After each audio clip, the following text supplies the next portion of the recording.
بحسبان والنجم والشجر يسجدان وفضل زمانا على زمان كما فضل مكانا على مكان وإنسانا على إنسان ونشهد أن لا إله إلا الله وحده لا شريك له لا ضد له ولا ند له ولا مثل له ونشهد أن سيدنا وسندنا وحبيب ربنا وطبيبنا وطبيب قلوبنا ومولانا محمدا عبده ورسوله أرسله بالحق بشيرا ونذيرا وداعيا إلى الله بإذنه وسراجا منيرا اللهم صل على محمد النبي الأمي وعلى آله وسلم تسليما وبعد فأعوذ بالله من الشيطان الرجيم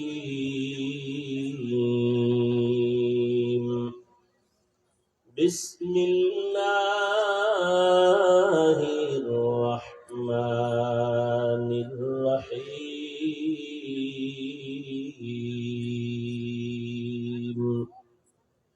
وأما من خاف مقام ربه ونهى النفس عن الهوى فإن الجنة هي المأوى فقال النبي صلى الله عليه الصلاة والسلام صدق الله مولانا العظيم وصدق رسوله النبي الأمي الكريم ونحن على ذلك من الشاهدين والشاكرين والذاكرين والحمد لله رب العالمين سبحانك لا علم لنا إلا ما علمتنا إنك أنت العليم الحكيم رب اشرح لي صدري ويسر لي أمري واحلل عقدة من لساني يفقه قولي निगाह मुमिन से तो बदल जाती है तकदीर निगाह मुमिन से तो बदल जाती है तकदीर ये बंदा की कुव्वत नहीं कुदरत का इशारा ये बंदा की कुव्वत नहीं कुदरत का इशारा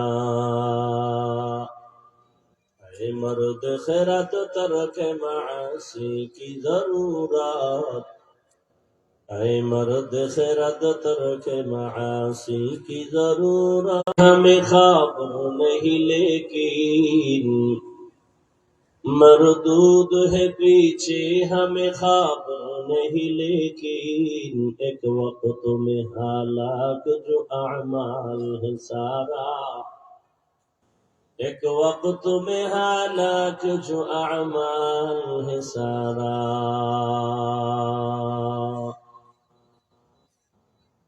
ঐতিহ্যবাহী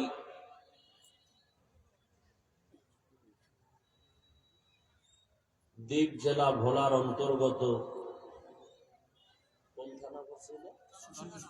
শশীভূষণ থানায় আয়োজিত এই কলেজ মাঠে তনজিমুল বানাতের আজকের এই প্রোগ্রামে উপস্থিত মোহতারাম সম্মানিত সভাপতি, প্রধান অতিথি, বিশেষ অতিথি বৃন্দ, হযরত উলামায়ে কেরাম, বিভিন্ন অঞ্চল থেকে আগত আল্লাহ পাকের আশিকিন, জাকিরিন, শাকিরিন, মুহিব্বিন, মুরব্বিয়ান এজাম, কলিজার টুকরা আমার সমবয়সী যুবক বন্ধুগণ, স্নেহের ছোট ভাই, পর্দার আড়ালে মাইকের আওয়াজ শ্রবণদাতা মা বোনেরা, আল্লাহ পাকের দরবারে শুকর যে আল্লাহ পাক আমাদেরকে সুস্থ রেখেছেন এবং পৃথিবীর শ্রেষ্ঠ মজলিস, উলামায়ে আহলে হকের মজলিস, গুনাহ মাফের মজলিস, তওবা কবুলের মজলিসে আমাদেরকে আসা বসার তৌফিক দান করেছেন। নিয়ামতের শুকর আদায়ার্থে ঈমানের আওয়াজকে উঁচু করে দিল থেকে জবান খুলে মহব্বতে সকলেই পড়ি আলহামদুলিল্লাহ। দরুদ ও সালাম সৈয়দুল মুরসালিন, রাহমাতুল লিল আলামিন, শফিউল মুযনিবিন, খাতামুন নবিয়্যিন, সৈয়দুস সাকালাইন, ইমামুল মুরসালিন, শফিয়ে আযম, রাসূল আকরাম, রহমতে আলম, নবিয়ুল আরব আল আজম, হাবিব কিবরিয়া, আশরাফুল আম্বিয়া, সৈয়দুল আম্বিয়া, হযরত মুহাম্মদুর রাসূলুল্লাহ। সবাই পড়েন সাল্লাল্লাহু।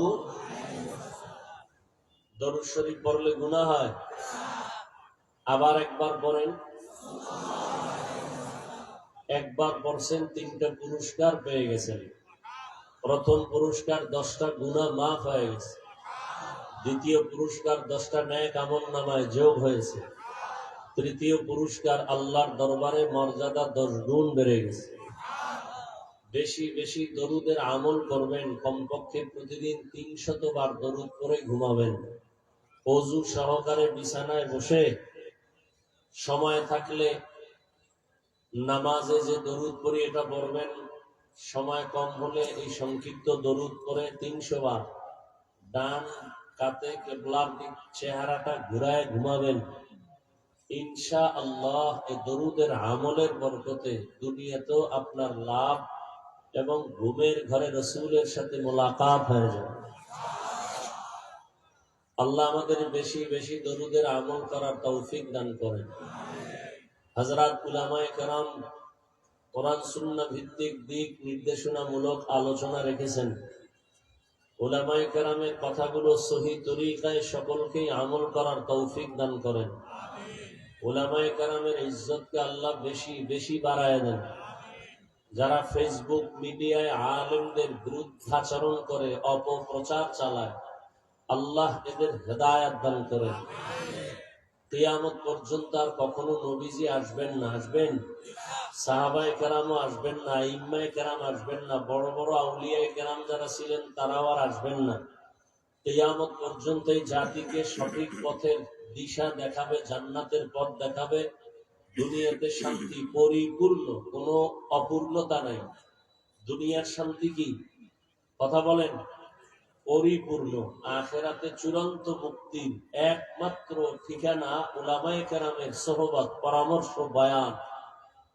এজন্য একটা গভীর চক্রান্ত চলতেছে সারা দুনিয়া ব্যাপী উলামায়ে কেরামদেরকে বিতর্কিত করার জন্য। কারণ আলেমদের প্রতি যদি মানুষের অন্তরে ঘৃণা জমে, মানুষ আর আলেমদের কাছে যাবে না, তাদের পেছনে নামাজ পড়বে না, তাদের বয়ান শুনবে না। ক্রমান্বয়ে দ্বীনের দাওয়াত, দ্বীনের বাতি দুর্বল হয়ে যাবে। এই ষড়যন্ত্রের শিকার সারা দুনিয়ার বিধর্মী এবং আমাদের কিছু অবুঝ মুসলমানেরাও এর পেছনে দৌড়ায়, না বুঝে। আমি তো সারা বাংলাদেশে বলেছি, উলামায়ে কেরামের বিরোধিতা যারা করে এরা মা বাবার অভিশপ্ত সন্তান। একটা সন্তানও মা বাবার আদরের সন্তান না। আল্লাহ পাক রব্বুল আলামিন যদি কাউকে মহব্বতের গণ্ডি থেকে বের করে দেন, অর্থাৎ আল্লাহ তাকে পছন্দ করেন না, এর প্রথম প্রমাণ হলো সে আলেমের বিরোধিতা করবে। এটাই প্রমাণ যে আল্লাহ তার উপরে রাগ, বেজার। অতএব উলামায়ে কেরামের প্রতি খারাপ মন্তব্য, ধারণা থেকে আল্লাহ আমাদের সবাইকে হেফাজত করেন। আমি আপনাদের দোয়া নেওয়ার জন্য আসছি। দোয়া আমার খুব জরুরি একটা পুঁজি। এলেম আমল কিছুই নাই দোয়া ছাড়া। সবাই তো আর বটদোয়া করে না, করে? আর যারা বটদোয়া করে এদের বটদোয়া কাজে লাগে না। যারা ভালো মানুষ তারা দোয়া করেন, আর সেই দোয়া আমার সব থেকে চলার পথের পুঁজি। সেই দোয়া নেওয়ার পাশাপাশি আপনাদের ধৈর্যের উপরে কিছু কথা বলবো, এবং সেই সূত্রেই কোরআনে হাকিমের এক আয়াত, রসুলের একটি হাদিসের অংশ পড়েছে।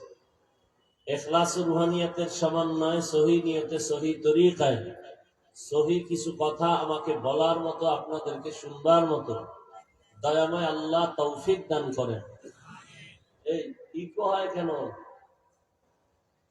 রিভার্ব দাও, ভলিউম বাড়াও, মনিটরের সাউন্ড বক্সের ভলিউম বাড়াও। তো ধৈর্য হবে তো ইনশাআল্লাহ।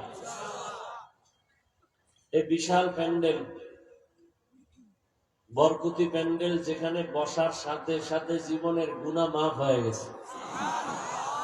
নবীজি বলেন, যারা ঘর থেকে বের হয়ে যায় দ্বীনি মজলিসে, উলামায়ে কেরামের সাক্ষাতে, তাদের সাথে আল্লাহ পাক প্রত্যেকের সাথে আলাদা আলাদা 70,000 রহমতের ফেরেশতাকে কাফেলা বানায় দেন। এই বরকতি মজলিসটা বড় দামি। দুনিয়াতে এরকম বরকতের আর কোন মজলিস নাই। উলামায়ে কেরামের মজলিস, দ্বীনি আলোচনার মজলিস বড় দামি। এই মজলিসে আল্লাহ পাক আমাদের কবুল করেছেন, এটা বড় নেয়ামত। আমরা মা বাবার জন্য দোয়া করে যেন যেতে পারি, সে নিয়ত করে বসি, আল্লাহ তৌফিক দান করেন।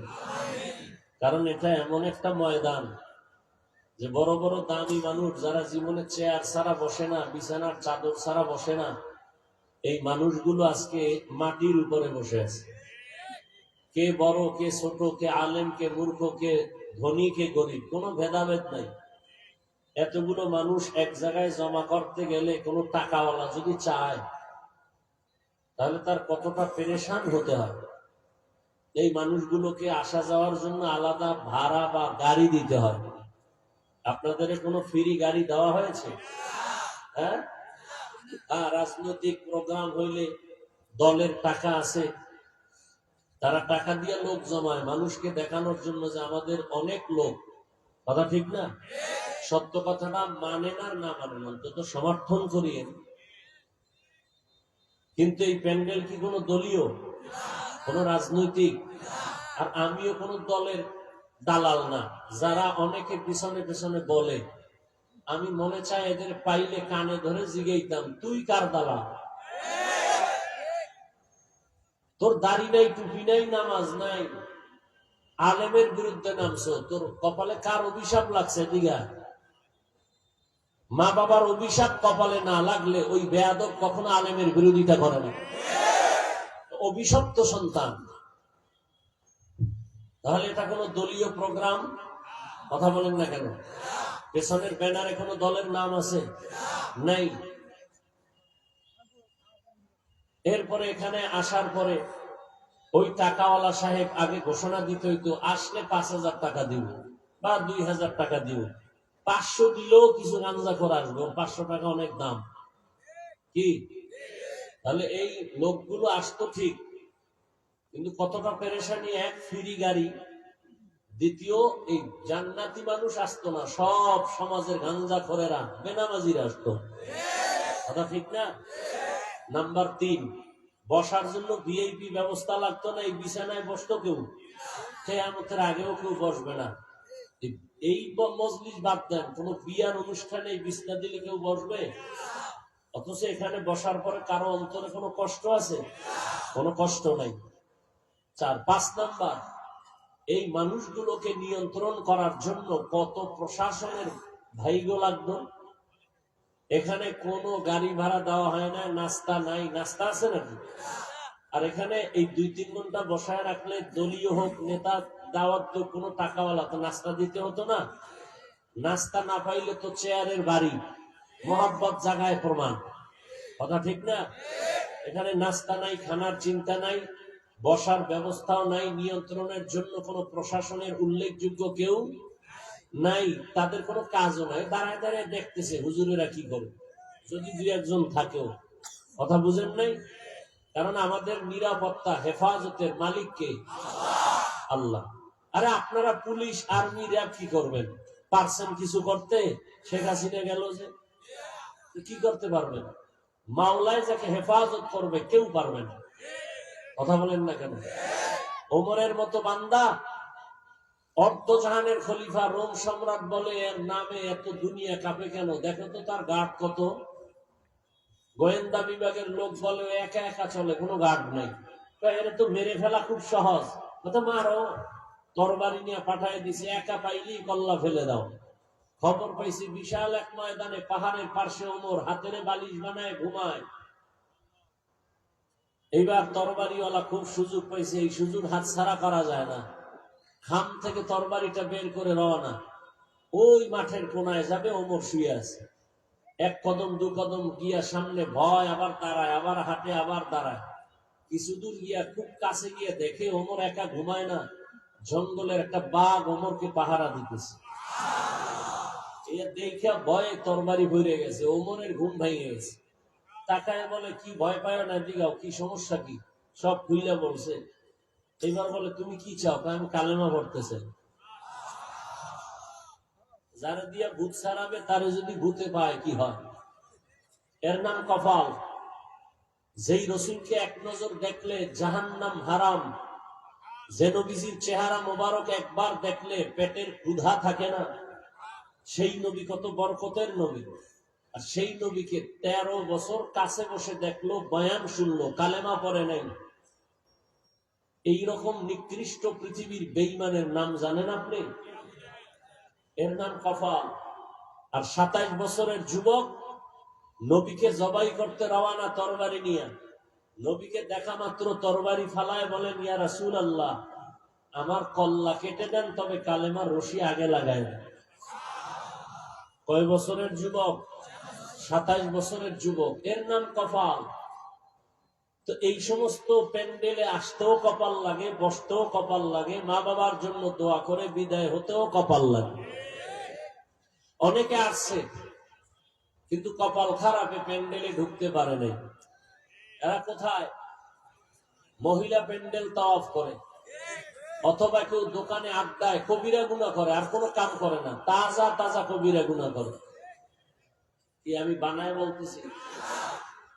আবার একদল প্যান্ডেলে বসছে ঠিক, তবে এদের মধ্যে অনেক আল্লাহর বান্দা আছে, এদের কপালটাও বেশি সুবিধা না। কেন? এরা কলবের দরজাটা বন্ধ করে রাখছে, গজবের মোবাইলটা সামনে রেখে। এদের একটার কপালও ভালো নেই। যারা মোবাইল হাতে নিছে, আমি একটু আগে ওই রুমে বসে বলছি, যদি বরদোয়া করা হালাল হইতো, তাহলে হাত তুইলা তাহাজ্জুদে বরদোয়া করতাম। এই মোবাইলে যারা ছবি তোলার জন্য পাগল, সরকারের কোনো প্রয়োজন ছাড়া, মদিনার অর্ডার ছাড়া, ভিন্ন কোনো কারণে ছবি তোলা 1000 কোটি বার হারাম, কবিরা গুনাহ। বসছেন বেহেশতের বাগানে, করতেছেন কবিরা গুনাহ। কপালটা তো খারাপ কেন? 24টা ঘন্টা মোবাইল নিয়ে মরেন, সারাটা রাত দরওয়াজা জানালা বন্ধ করে মোবাইলে কবিরা গুনাহ দেখেন। স্ত্রীর হকের চিন্তা করেন না, সন্তানের হক আদায়ের চিন্তা করেন না, সারা রাত মোবাইল চালায় সারা রাত কবিরা গুনাহ করেন, নামাজের খবর নাই। আল্লাহ কানে ধরে বেহেশতের বাগানে নিয়ে আসছে, এই বেহেশতের বাগানে এইসব মোবাইলটা দেখান লাগে যে আমি মোবাইলওয়ালা। আমার কপাল এত খারাপ কেন? অনেক চালাক মানুষ বসে আছে এটার জবাব দেওয়ার জন্য। তুমি যেই জবাব দিবা, তোমার থেকে 1% চালাক আমি। তোমার জবাবের পাল্টা জবাব আমি রেডি রেখেছি। তুমি কি জবাব দিবা? বেশি থেকে বেশি, যে হাফিজ ভাই, আপনি আমার ভালোবাসার মানুষ, মোবাইলে রেকর্ড করতেছি, ছবি উঠাইতেছি, তোমার এই প্রশ্ন অন্তরে নিয়ে জবাব রেডি করে রাখছি। এবার তুমি আমার প্রশ্নের জবাব দাও। 200 হাত দূরে বসে মোবাইল ধরলে ছবি আর রেকর্ড ভালো হবে? বলো। বরং তোমার কাজটা পিওর ভাবে মিডিয়াওয়ালারা করতেছে। সকালবেলা ডাউনলোড করে নিতে পারবা। এতটুকু বুদ্ধি যদি না থাকে, কচু গাছ খুঁজো, তোমার বেঁচে থেকে কোনো সার্থকতা নেই। তুমি এত বড় নির্বোধ, তোমার মরা ভালো। আল্লাহর কাছে দোয়া করি, আল্লাহ হেদায়েত দান করুন। মোবাইলের গুনাহের থেকে আল্লাহ হেফাজত করেন। তো শেষ দোয়া পর্যন্ত থাকবেন তো ইনশাআল্লাহ। আমি আপনাদের ধৈর্য নষ্ট করব না। আমি 2 মিনিট কম করতে পারলে আমার স্বাস্থ্যের জন্য ভালো। কারণ 12 মাস কুত্তার মতো দৌড়াই সারা দেশে মানুষকে দিনের দাওয়াতের জন্য। আমরা কোনো সরকারকে নামানো উঠানো এই দায়িত্ব আমাদের নেই, কাজও আমাদের না। আমাদের দায়িত্ব হলো একেবারে 3rd ক্লাসের মানুষ থেকে সর্বোচ্চ মানুষটাকে মদিনার আদর্শে রঙে রং লাগায় দেওয়া। এজন্য উলামায়ে কেরামরা এ জাতির কঠিন এবং প্রিয় নির্ভেজাল নিঃস্বার্থ বন্ধু। আপনাদের আর কোনো বন্ধু নাই। যাদেরকে বন্ধু মনে করেন সব চান্দাবাজ আর ধান্দাবাজ। একমাত্র নিঃস্বার্থ বন্ধু এ জাতির জন্য উলামায়ে কেরাম। উলামায়ে কেরাম এই জাতিকে নিয়ে যেই ভাবনাটা ভাবেন, এই ভাবনা আল্লাহর কসম কেউ ভাবে না। কেউ ভাবে তার দল নিয়ে, চেয়ার নিয়ে। উলামায়ে কেরাম তার চেয়ারের চিন্তা করে না। ইমামতি থাক যাক, বয়ান থাক আর যাক, টেনশন নাই। উম্মত নিয়া এরা যেন জুলুমে পড়ে না, এজন্য ছাত্র শিক্ষক মাজায় রুমাল বেঁধে ছাত্র জনতার বৈষম্য বিরোধী আন্দোলনে মাঠে নেমেছেন উলামায়ে কেরাম। এরপরে সফলতার চাঁদ উঠছে, আর আগে উঠে নেই। কথা বলেন ঠিক নেই? আচ্ছা, উলামায়ে কেরাম আন্দোলন করে বলছে উপদেষ্টারা নামো, আমরা বসবো। বলছে কেন? আমগো চেয়ার দরকার নাই। কিন্তু রেড সিগন্যাল দিয়ে দিছে উলামায়ে কেরাম, আবার জুলুম হলে আবার আন্দোলন হবে। কি মুসলমানের আন্দোলন একবার না বারবার? মুসলমানের জীবন একবার যায় না, বারবার দেয়। জালেমের বিরুদ্ধে, ইসলামের পক্ষে। সে যেই হোক না কেন, জালেমের সাথে উলামায়ে কেরাম কখনো আপোষ করতে পারে না। অতএব চরমনের মাঠে সেদিন বলেছি, কাফনের কাফর হাতে রেডি রাখো। ডাক আসবে, আবার ময়দানে নামতে হবে। জুলুম চলবে, জালেমের বিরুদ্ধে আন্দোলন আবার করতে হবে। আলেমদের সাথে যারা বেয়াদবি করবে, আমি ঢাকায় বলেছি, তাদের লিস্টি দাও। কোথাও ওয়াজ বন্ধ করতে চাইলে তাদের লিস্টি দাও। ওরা কি বলতে চায় রেকর্ড করো। আবার ওর বিরুদ্ধে আন্দোলন হবে ময়দানে। আলেমের বিরুদ্ধে, আলেমের সাথে বেয়াদবি যে করবে তার কোনো ছাড় নাই। কারণ এই দুনিয়ার সব থেকে পিওর মানুষ উলামায়ে কেরাম। এদের মতো পিওর আর কেউ নাই। একটু আমাকে বলেন তো, সরকারি চাকরি যারা করে বা বেসরকারি, ডিউটি কয় ঘন্টা? কয় ঘন্টা? কথা বলেন। 8 ঘন্টা। বেতন কত? নিম্নে কত? 20,000। টেবিলের তলে আরো তো কত মুক্তা টুক্তা পাওয়া যায়। হ্যাঁ? আর ইমাম সাহেব ইমামতি করে, তার ডিউটি কয় ঘন্টা? বলেন। বেতন কত? 6,000। 7 মাস বাকি। সভাপতি দেয় কত? কয় মাসে 100, তাও 13 মাস বাকি। সেক্রেটারি দেয় কত? 50। কারণ কি? শিয়ালের হাতে মুরগি। শিয়ালের হাতে মুরগি দিয়ে কয় 3 দিন আমানত। শিয়াল পণ্ডিতকে দোয়া ওসাই মা ফোসাই একদিনও না, জিন্দা কেন মরাও দেওয়া সম্ভব না।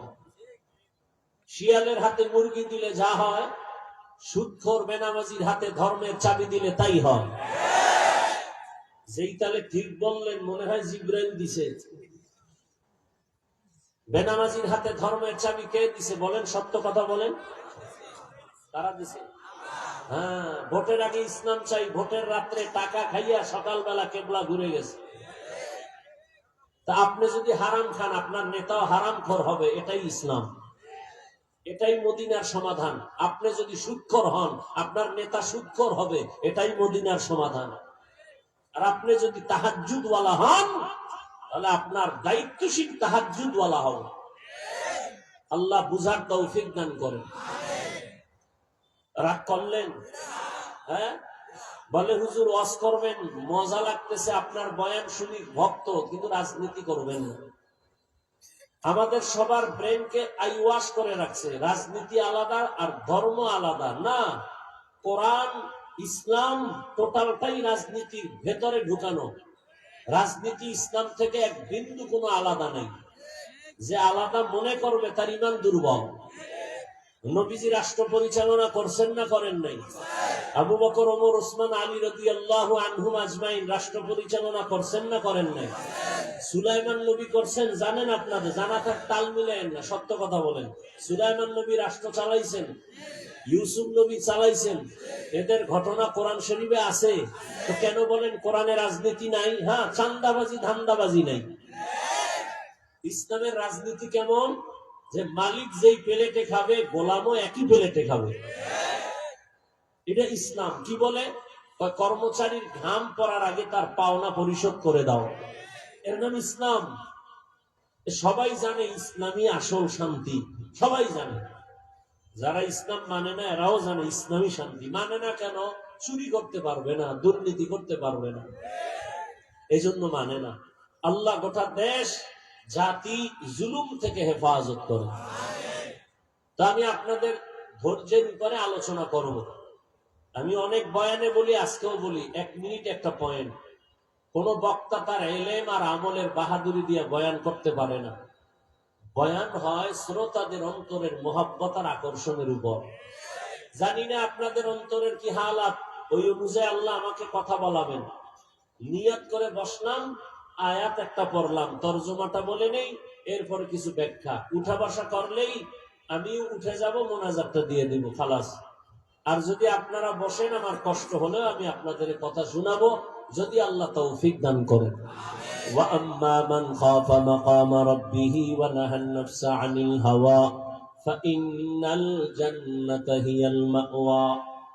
আল্লাহ বলেন, আমার আদালতে দাঁড়াইয়া হিসাব দেওয়ার ভয় যারা নিজেকে গুনাহ থেকে বাঁচাবে, আল্লাহ বলেন আমি তাকে বিনা হিসাবে জান্নাত দান করব। আমার কথা আপনারা বুঝছেন, এরা বুঝে নাই।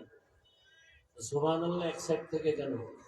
আর বলবো বা কিভাবে? সারাদিন টানে বিড়ি, গালি, গীবত, এই মানুষগুলোর জবানে সুবহানাল্লাহ আসতে তো অনেক সময়ের ব্যাপার। আল্লাহ হেদায়েত দান করুন। হাদিসের তরজমা, নবী বলেন, ইত্তাকিল মাহারিম তাকুন আবাদান নাস। আল্লাহর নিষিদ্ধ, অবৈধ, হারাম থেকে নিজেকে বাঁচাও, তো আল্লাহর আদালতে মানুষের মাঝেও তোমার মর্যাদা বেড়ে যাবে। আয়াত এবং হাদিসের তরজমা শেষ। এবার কিছু ব্যাখ্যা। আল্লাহর আদালতে দাঁড়াইয়া হিসাব দেওয়ার ভয়, সে আদালত কি? বলে কিয়ামতের আদালত। বলে সেটা কোন জগৎ? বলে এই জমিন হবে কিয়ামতের মাঠ। আপনাকে শুধু বলা, সারা দুনিয়ার জমিন, পৃথিবী নামক গ্রহ হবে কিয়ামতের মাঠ। আর বাইতুল মাকদিস সিরিয়া, সিরিয়ায় যে শুনলাম বিজয় হয়েছে, হ্যাঁ, এই সিরিয়া, অথবা কেউ বলছেন বাইতুল্লাহর পাশে আরাফার ময়দান একটা আছে বিশাল, ওই আরাফার ময়দান হবে আল্লাহর বিচারের স্টেজ। সারা দুনিয়া হবে কিয়ামতের মাঠ, আর আল্লাহর আদালত হবে আরাফার ময়দানে বা সিরিয়ায়। ওই আদালতটা কেমন হবে? নবীজি বলতেছেন, আল্লাহ আদালতে বসেই দুনিয়ার সরকার প্রথম চেয়ারে বসে একটা জাতির উদ্দেশ্যে ভাষণ দেয়, দেয় না? আল্লাহর জাতির উদ্দেশ্যে ভাষণ কি? আপনাদের ভোটে আমি আসছি, অথবা আমি নিজে দিয়ে আসছি, যাই হোক, আইসা একটা ভাষণ দেয় যে আপনাদের কল্যাণে যত আইন আমরা করব, অকল্যাণের জন্য জেলখানা, আপনারা দেশের সুষ্ঠু শান্ত পরিবেশ তৈরির জন্য সহযোগিতা করবেন। এরকম একটা ভাষণ কিয়ামতে আল্লাহ দিবেন। তবে আল্লাহর ভাষণটা হবে চূড়ান্ত গরম। লিমানিল মুলকুল ইয়াউম লিল্লাহিল ওয়াহিদিল কাহ্হার।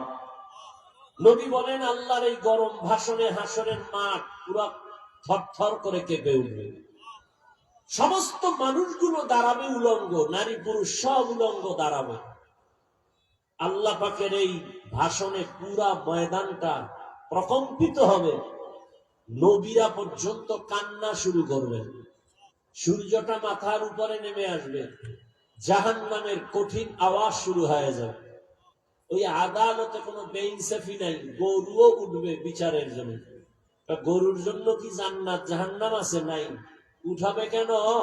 দুনিয়ার শয়তান, দুনিয়াদার, যারা আল্লাহ ভুলে দুনিয়া দুনিয়া জিকির নামাজে খারাইছে, হেন দুনিয়া। এই দুনিয়াদারদের অন্তর জ্বালা বাড়াবার জন্য আল্লাহ পশুকে উঠাবেন, অন্তর জ্বালা বাড়াবার জন্য। তো কিয়ামতের আদালতটা কেন? দুনিয়ার আদালতেই তো হয়? না, হয় না। দুনিয়ার আদালতে ইনসাফ হয় না। ইনসাফের আদালত একটাই, কিয়ামতের আদালত। প্রশ্ন হবে, তো ওমরের আদালতটা কি ইনসাফের আদালত না? রহমতের নবীর আদালত কি ইনসাফের আদালত না? বলে হ্যাঁ। তবে এখানে একটু কথা আছে, কি এক ব্যক্তি একজনকে হত্যা করে, হত্যা মামলার আসামি, আদালত রায় দিল একেও হত্যা করে দাও, তাহলে একজনকে হত্যার বদলে আরেকজন হত্যা। আর এক আসামি, সে একা 5টা মানুষকে হত্যা করেছে, আদালত তাকেও এজলাসে উঠাইয়া রায় দিল একেও হত্যা করো। তাহলে আগে একজনকে হত্যা করার কারণে ওই ব্যক্তিরও হত্যা হলো, আর এই লোকটা 5টা মানুষকে হত্যা করার কারণে তারও হত্যা হলো। তাহলে আগের হিসাব করলে তো এই ব্যক্তির বিচার হয় 1 হত্যার, আরো 4 হত্যার বিচার করি। দুনিয়ার কোন আদালতে 4 হত্যার বিচার করতে পারবে না, ব্যর্থ। এজন্য আর একটা আদালত দরকার, সে আদালতের নাম কিয়ামতের আদালত। আল্লাহ বলেন ওই দিন সব মানুষগুলো উলঙ্গ দাঁড়াবে, হিসাব দেওয়ার কাঠগড়ায় দাঁড়াবে। ওই ভয়টা অন্তরে নিয়ে যারা গুনাহ ছেড়ে দিবা এখনই, আমি আল্লাহ ওয়াদা করলাম তোমাকে বিনা হিসাবে জান্নাত দিয়ে দিব। এই ভয়টা যতক্ষণ পর্যন্ত অন্তরে আসবে না, ততক্ষণ পর্যন্ত তাবলীগওয়ালাদের মেহনত চলবে, ফলাফল জিরো। পীর সাহেবদের মেহনত চলবে, ফলাফল জিরো। বক্তাদের বয়ান চলবে, মেহনত চলবে, ফলাফল জিরো।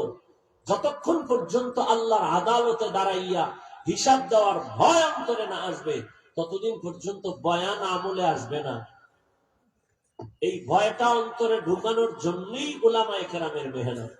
সরকার কোটি কোটি টাকা ব্যয় করে র‍্যাব, পুলিশ, আর্মি, বিডিআর কত কিছু তৈরি করছে, অস্ত্র দিয়ে দিছে হাতে, কি দেশ ঠান্ডা করো, নেশাগ্রস্ত বন্ধ করো, মদ বন্ধ করো। আজও পর্যন্ত কামিয়াবি হতে পারছে? পারে নাই। কোন অস্ত্র লাগে নাই, সরকারের 1 টাকাও ব্যয় হয় নাই। এদেশের হাজারো লাখো উলামায়ে কেরাম পায়ে ধরে ধরে বয়ান করে, দাওয়াত ও তাবলীগের মেহনত, পীর মাশায়েখের মেহনতে আজকে কোটি কোটি মানুষ মদের বোতল ছেড়ে এখন আল্লাহর জিকির হাতে নিয়েছে, নামাজের মুসাল্লায় আসছে। তাহলে এই উলামায়ে কেরাম, আমি শুরুতে বলছি না, এই জাতিকে যা দিয়েছে আলেমরা, আর কেউ দিতে পারে না। যদি কয় আমি দিছি, আমি বলবো তুমি 5 টাকা দিলে 5,000 টাকার ভোগান্তি দিয়েছো। উলামায়ে কেরাম নিঃস্বার্থে দিয়েছে। এই যে বললাম, ইমামতি করে 24টা ঘন্টা, 5-7 হাজার টাকা বেতন, এরপরে ইমাম কোনদিন রাগ করে নাই, বদদোয়া করে নাই, বেতনের স্কেল বাড়াও, না হয় সূরাগুলো উল্টা পড়ুন। কোন ইমাম বলেছে? বলে নাই। কারোর জন্য বদদোয়াও করে নাই। রিকশা ড্রাইভার গিয়ে ইমামের ধমকায়, জোহরের সময় ছিলেন কই? তো ইমাম কয় তুমি কে? বলে আমি রিকশা ড্রাইভার। তোমার এত পাওয়ার কেন? বলে মাসে 5 টাকা বেতন দেই। এরকম বেয়াদব আছে না নাই? এরপরও উলামায়ে কেরাম কারোর সাথে বেয়াদবি করছে? আপনারা আমারে গালি দেন, আলেমরে গালি দেন, ফেসবুকে লেখেন, সব শুনি আর জানি। কোনদিন রাগ কইরা সালাম দিছেন নেই না, এরকম হয়েছে? হয় নাই। বরং কাছে আসছে, বুকে লাগাইছে। এই চিন্তা করি না, এই তুই প্রস্রাব করে পানি লও না, কাছে আস না, দুর্গন্ধ, তুই বিড়িটাই নাইছো, সি সি সি, বেনামাজি, দূর হ। কোন আলেম এরকম বলে নাই, বরং আসছে হাত বাড়ায় বুকে লাগাইছে। কেন? এটা ভালোবাসার দ্বারা হয়, নিঃস্বার্থ ভালোবাসলে হয়, স্বার্থের ভালোবাসায় হয় না। وَأَمَّا مَنْ خَافَ مَقَامَ رَبِّهِ وَنَهَى النَّفْسَ عَنِ الْهَوَى ফাইন্নাল জান্নাতা হিয়াল মাওয়া হর কে দারাত খৌফে হক দরদিল মাদান জান্নাতুল মাওয়া দেহাত উরা মাকাম জুজবা হকচি জে মখা আজ ইনসোজা ফজলে উআ মস্তে দর জুমলা জাহা। আল্লাহ তাআলার আদালতে ভয় অন্তরে জমা করো, আল্লাহর আদালতে দাঁড়াইয়া হিসাব দেওয়ার ভয় অন্তরে জমা করে নাও। ক্বালান নবিয়্যু সাল্লাল্লাহু আলাইহি ওয়া আলিহি ওয়াসাল্লাম আলা কুল্লুকুম রাঈন ওয়া কুল্লুকুম মাসউলুন আন রাইয়াতিহি। নবী বলেন, সাবধান হে উম্মত, তোমরা প্রত্যেকেই দায়িত্বশীল। আল্লাহর আদালতে দাঁড়াইয়া হিসাব দেওয়ার ভয় অন্তরে জমা করো। একজন মানুষও হিসাব ছাড়া কদম বাড়াতে পারবে না। সাহাবী বলেন, ইয়া রাসূলুল্লাহ, কার দায়িত্ব কার উপরে? নবী বলেন, প্রত্যেক অধীনস্থদের গার্ডিয়ান যিনি হবে তিনি অধীনস্থদের দায়িত্বশীল। মা বাবা সন্তান তোমার অধীন, প্রত্যেক মা বাবা সন্তানের দায়িত্বশীল। সন্তানের হক আদায় করেছো কিনা আল্লাহর আদালতে মা বাবাকে দাঁড়াতে হবে। কোরআন তার সাক্ষী দিয়া বলে, কিয়ামতের ময়দানে আল্লাহ সন্তানদের ডাক দিবেন, নামাজ পড়ছুনি রে সন্তান? সন্তান বলবে, নামাজ আদায় করি নাই। রোজা রাখছুনি, কেন রাখো নাই? সন্তান বলবে, আল্লাহ আমার কোনো দোষ নাই, আমার মুরব্বী মা বাবা আমাকে নামাজের দাওয়াত দেয় নাই।